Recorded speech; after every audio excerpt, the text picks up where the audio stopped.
these voices start to get loud at whatever level, on whatever platform, whether it's face to face, whether it's on social media, which is a mode for a lot of this engagement today, right? Whether it's people complaining, whether it's the videos that we see of horrendous things happening to people, that when we hear this, the rebuttal that we often, and we've gotten, and I've heard it quite a number of times from agents of government, whether it's from the deputy president, from the president himself, and they say, give us, and even cabinet ministers, they say, give us time. What has happened is that there has been essentially a raping of the economy by the previous administration. It's been said.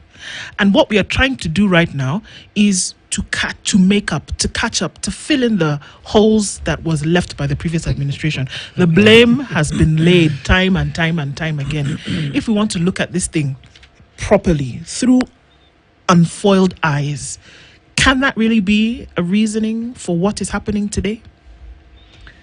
Yeah, our government has, this particular administration has chosen to either engage in, the review mirror all the time, or to live in the future, saying, the future is good.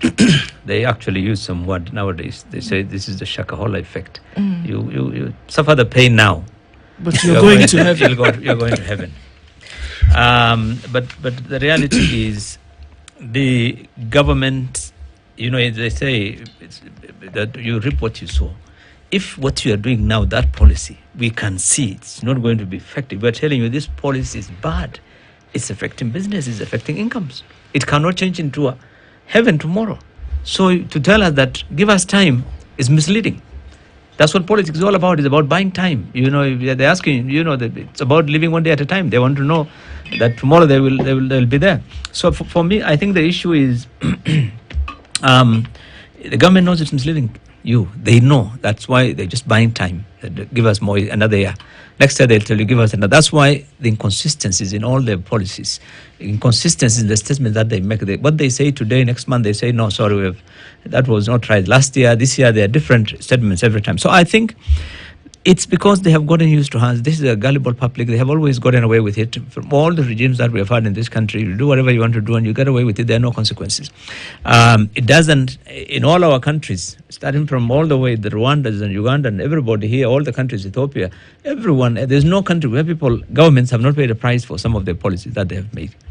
And there has been consequences for those decisions. I think the reality is that government needs to be aware that circumstances have changed significantly. It's not what we were seeing about 10 years ago or 20 years ago. People are finding it extremely difficult, and people can do things that you don't expect. And we saw how the Arab Spring started with just one person burning himself up because of frustration, and it snowballed into so many other countries. You've seen what has happened in countries where the policies have, government did not take their financial policies seriously, like, in Zambia, in Sri Lanka, and they keep telling us things have stabilized, we are in control. They're not in control. There's nothing that has stabilized. The reality is that we are in a debt trap, and the situation is going to get worse because, one, of the forex, and two, because the interest rates for the loans are also going up by the day. They are now borrowing at 16 this morning. So the situation is going to get worse. And so what they need to do is really, look, there are countries poorer than us, but people live better. Yes. Go here to Ethiopia. They don't tax basic foods. Complete. That's their policy, because they go all the way to Egypt, all these countries, Sudan. They were in the government's policy has always been that if it is food, let people get food. Eat. Because the most fundamental right that people have is really access to their survival. Yeah. Where they were being taught this. This unit that was being taught, the leadership unit. Do whatever else you want to do, but let your people eat first. That is the most important. Let people get food on the table.